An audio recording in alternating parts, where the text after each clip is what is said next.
What's up, guys? Take a look at this. What do all of those posts have in common?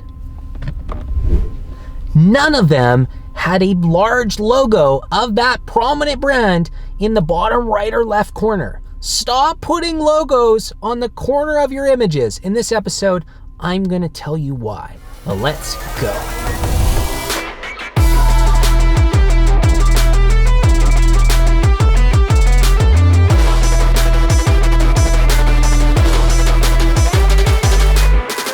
All right, guys, I was getting really excited in that intro because this is a topic that I am passionate about. We have worked for a lot of companies, and a lot of times those companies have seen competitors or other individuals who have made social media content on Instagram, content on Facebook, content that's come stock out of things like Canva. Nothing against Canva, but these templates have the logo of the business in the corner.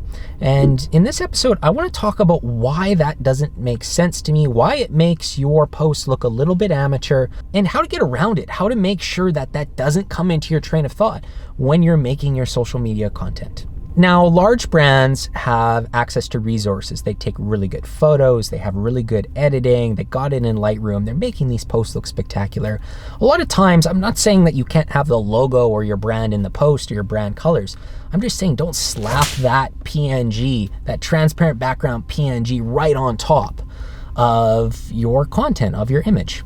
And none of the top brands do this, but a lot of the amateur ones do. I think it comes back to the fact that it's easy to do and it brands the content, which is what a lot of content creators want. They want their brand to become recognizable, specifically smaller businesses. Now take this principle. The reason I originally didn't like putting logos on top of content was because Facebook used to have it where any post that had over 10% text on it, and most logos are made of text, couldn't be advertised or boosted at a very high level. It was shown to less people. They didn't want to clutter their feeds with a whole bunch of posts that had a whole bunch of writing on it. And oftentimes the logo added some text. You couldn't add text anywhere else. I always wanted to keep the post clean. I wanted to make it so that every post was potentially boostable.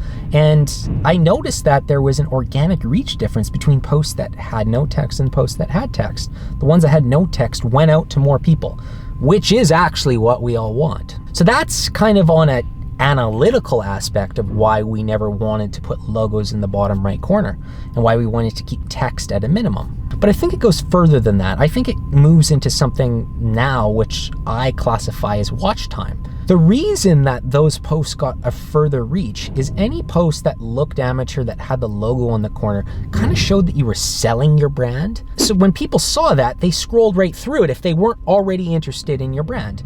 Now, your employees and other people that are interested in your brand might still stop and look at that post, but organic viewers were not. They were scrolling right through it. They didn't know why your brand, if it wasn't recognizable, was there. So what I've noticed recently that is going to be my selling point in this episode of why you shouldn't put logos in the corner and a lot of text on your posts is something I'm calling a multiple attention effect. Now, I just kind of coined that term recently, but what posts are doing, specifically news agencies, is they're making it so that the image, the text string, and the title of their article, if they are posting an article, are all different. They're all different titles relating to different things.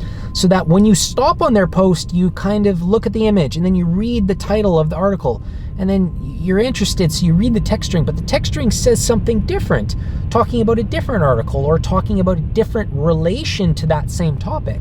So you have 3 points of contact and you stay on that post for minuscules of a second longer, which means that next time they post, you're more likely with the algorithms to get served their content. So what I'm saying for you is, if you write a really good long text string and have a really good image, and the image stops, it's a showstopper, it stops people's attention on the image, then they're reading the text string and it's related, but it's in depth, offering value a lot longer, you're gonna stop people on your post longer. They're not gonna skip through it.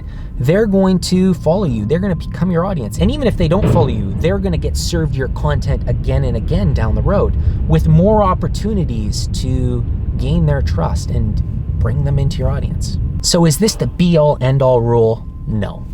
I know that there's brands out there, I've seen Nike do it, where they got the little check mark in the corner, and there is ways to add a logo into a brand. But if you're a small business, remember, on all social media platforms, the logo is always beside your text string. TikTok, Facebook, LinkedIn, your logo is always there. So you're already getting that brand recognition from your logo on the profile beside the text string. It's your text string and your image that's stopping people and providing value, where they're then going to pay attention to your brand. If they're just skipping over your content, they're not really paying attention anyways.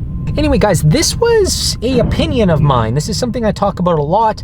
I know some people have an opposite opinion, and if you do, put it in the comments below. I want to hear from you. I want to learn your guys' perspective and understand where you guys are coming from. Let's get a discussion going, and let's just have fun with it. That's it for this episode. Hope you got some value from it. Hope it helps you get more organic reach. Can't wait to see you guys in the next one. That's all for now. Guys, and annotations, I'm gonna put 2 more videos below related to social media and digital marketing tips. I hope you guys get value from those ones as well. These are some of my popular ones, so take a look at them. I think they'll help. See ya.